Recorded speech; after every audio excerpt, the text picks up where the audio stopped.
আসসালামু আলাইকুম, welcome to Sitara mini kitchen. আজকে আমি আপনাদের সাথে শেয়ার করছি দোকানের মতো পারফেক্ট মতিচুর লাড্ডুর রেসিপি, আর সাথে থাকছে অনেক ধরনের টিপস এবং ট্রিক্স। আশা করছি আজকের রেসিপিটি সবার কাছে অনেক ভালো লাগবে। রেসিপিটি ভালো লেগে থাকলে আমার চ্যানেলটি সাবস্ক্রাইব করবেন আর বেল বাটনটি অন করে রাখবেন আমার পরবর্তী ভিডিওর নোটিফিকেশন সবার আগে পাওয়ার জন্য।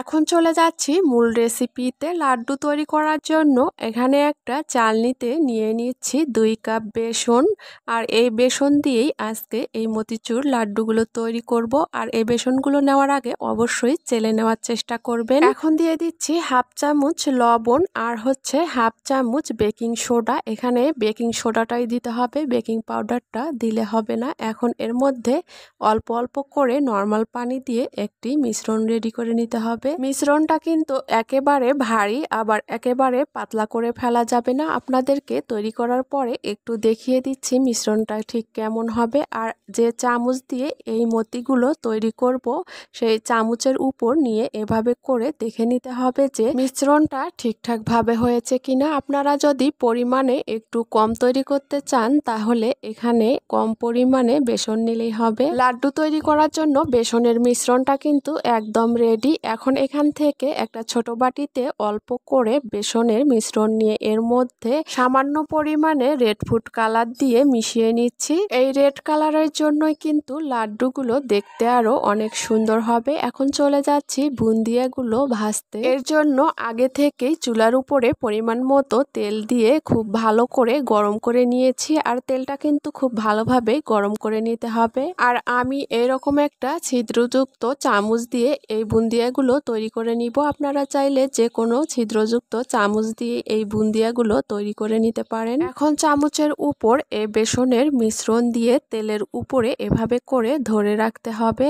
এভাবে করে ধরে রাখলেই এই চামচের নিচ দিয়ে বুন্দিয়াগুলো তেলের উপরে পড়তে থাকবে। আর এই বুন্দিয়াগুলো কিন্তু ভাজতে খুব বেশি সময় লাগবে না, কিছুক্ষণের মধ্যেই কিন্তু বুন্দিয়াগুলো ভাজা হয়ে যাবে। আর দেখতে পাচ্ছেন ভেজে নেওয়ার পরে কিন্তু আমি বুন্দিয়াগুলো তেল ঝরিয়ে উঠিয়ে নিচ্ছি। আর একইভাবে এই সাদা বুন্দিয়াগুলো ভেজে নেওয়ার পরে এখন চলে যাচ্ছি লাল বুন্দিয়াগুলো ভাজতে। আর ঠিক একইভাবে লাল বুন্দিয়াগুলো ভেজে নিতে হবে। আর দেখতেই পাচ্ছেন আমি কিন্তু লাল বুন্দিয়াগুলো ভেজে নিয়েছি। আর সবগুলো বুন্দিয়া তৈরি করে নেওয়ার পরে আপনাদের সাথে একটু শেয়ার করছি বুন্দিয়াগুলো দেখতে ঠিক কেমন হয়েছে। বুন্দিয়াগুলো একসঙ্গে করে মিশিয়ে নিব। এখন চলে যাচ্ছি শিরা তৈরি করতে লাড্ডুর জন্য। এর জন্য এখানে নিয়ে নিচ্ছি মেজারমেন্ট কাপের 1 কাপ চিনি আর হচ্ছে 1.5 কাপ নর্মাল পানি। এর মধ্যে দিয়ে দিচ্ছি 2টা সবুজ এলাচ। এখন অপেক্ষা করতে হবে শিরাটা ফুটে যাওয়া পর্যন্ত। যখন এরকম ফুটে এসেছে তখন এর মধ্যে দিয়ে দিচ্ছি